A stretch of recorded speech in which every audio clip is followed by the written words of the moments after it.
Christina.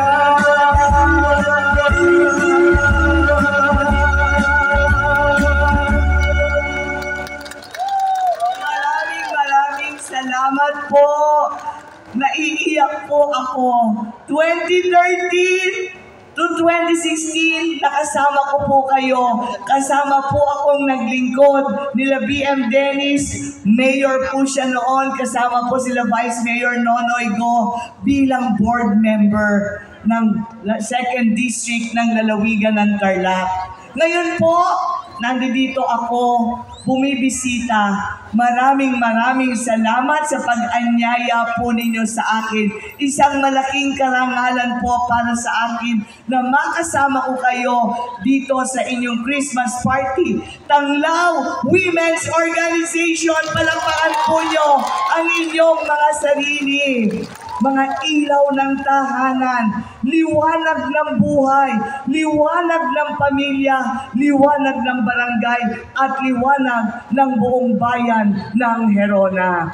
Ngayong gabing ito, magbibigay-pugay po tayo. Andito po, kasama po natin ang ating napakasipag na Vice Mayor Nonoy Go. Saludo po ako sa kanyang liderato.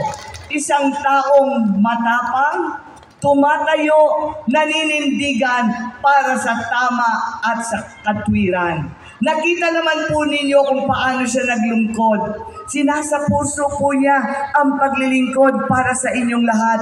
Kaya, bayan ng Gerona, Tanglaw ladies, palakpakan po natin ang inyong Vice Mayor Nonoy Go. Andito rin po ang kanyang mga kasamahang mga councilors. Mga councilors na hindi pumalya. Mga councilors na tumatayo hanggang sa kaduluduluhan sapagkat naniniwala sa matibay na liderato ni Vice Mayor Nonoy Go. Palakpakan po natin, Councilor Attorney Manny Gragasin. Councilor William Yamoyam. Councilor Dr. Jerry Batenga, former SK Federation Benjo Go, and of course, isa sa haligi ng Tanglaw Women's Group. Tumatayo din siya, nirerepresentante niya ang karapatan ng bawat kababaihan dito sa bayan ng Gerona. Palakpakan po natin, Teresita Dantes, haligi at one of the founders ng ating Tanglaw Women's Organization. Andito rin po ang presidente ng Tanglaw Gerona Women's Organization, Ma'am Nimpa Gieb. Chairman ng Gerona Pastors Association, Pastor Dave Nool. Magandang gabi po sa inyo. At kasama ko po ang kaisa line-up namin. Sila po ang kasama namin umiikot sa lungsod ng Tarlac. Mga taong tumayo para kay Mayor Christie. Kailanman hindi po nila ako tinalikuran. Sila po ang mukha na kasama ko sa pagunlad ng lungsod ng Tarlac. Palakpakan po natin ang aking may bahay, ang ever-supportive. Sabi po niya, Boy Mayor. Boy daw siya ni Mayor. Pero sa bahay namin, siya po ang boss. Sa totoo lang. Sumusunod lang po ako kung anong ikumpas ng aking boss. Palakpakan natin, Sir Vic Angeles. Napakapalad din po natin. Kasama ko si Councilor Cesar Go, Councilor Winston Tonton Torres, former ABC President, Pastor Richard Espinosa ng Rise and Rebuild Foundation, at one of the Viva Film Star. Kasama po siya ngayon sa Film Fest ng 2023. Palagay ko, kilalang-kilala ninyo siya. Anong pangalan niya? Nanonood ba kayo ng mga pelikula niya? Wow! Palakpakan natin, Aaron Villaflor. Gusto niyo ba siyang makitang magsayaw mamaya? Pasasayahin niya tayo? Okay, ayan. Councilor to be Aaron Villaflor. Palakpakan po natin. At siyempre, hindi po pahuhuli ang ating napakasipag na board member ng 2nd District of Tarlac. Saludo po ako sa kanya. Nung panahon na ako po'y lumalaban bilang board member, siya po ang tumulong sa akin dito sa bayan ng Herona. Sa kanya po ko po utang na loob kung bakit nag-number 1 ang isang board member, Christy Angeles, sapagkat may isang mayor na tumayo, naniwala sa atin, nanindigan, at talaga naman pinakita ang kanyang full support. Palakpakan po natin, board member Dennis Go. At sa inyong lahat po ng mga Tanglaw women, ladies natin na nandito ngayong gabi, isang mapagpalang gabi po sa ating lahat. Kumusta po ang ating Pasko? Merry-merry nga ba? Merry-merry ba? O sige nga, gusto ko makita. Kung masaya kayo nitong Kapaskuhan, thumbs up o thumbs down? Thumbs up! Thumbs up! Sa bawat araw na minumulat natin ang ating mga mata, thank you po Lord, panibagong buhay. Mga hamon dumarating, mga pagsubok dumarating, pero isa lang ang sasabihin ko sa inyong lahat, kailangan tatayo tayong matatag. Maninindigan tayo alang-alang sa ating mga pamilya, sa ating mga asawa at sa ating mga anak. Ipakikita natin na tayong mga kababaihan, nandyan lagi, matibay at matatag. Pag pinanghihinaan ng loob si Mister, kanino siya lumalapit, hinihinga ang problema. Sa atin, mga misis, tama? Sa atin sila humihingi ng lakas. Ang mga anak natin, pag may problema, kanino unang lumalapit at nagsasabi ng kanyang nararamdaman? Sa nanay, tayo po yun. Mga ilaw ng tahanan, kayo po yun. Tanglaw ladies, tanglaw women ng Herona. Kaya iisa lang ang nagbubuklod sa ating lahat. Puso ng isang ina. Puso ng isang inang mapagkalinga. Puso ng isang inang mapagmahal. Maunawain sa pamilya. Lahat tayo wala namang exempted sa mga pagsubok na dumarating sa buhay natin. Lahat tayo may mga pinagdadaanan sa buhay, pero ang importante, gaano tayo katatag. Ang importante sa bawat pagdapa natin, marunong tayong tumayo at tumindig. Marunong tayong magpasalamat. Lord, thank you po, nakaraos kami sa maghapong ito. Lord, maraming salamat po. Mabigat man ang problemang pinagdadaanan ng pamilya namin, pero hindi nyo kami iniiwan, patuloy nyo kaming ginagabayan.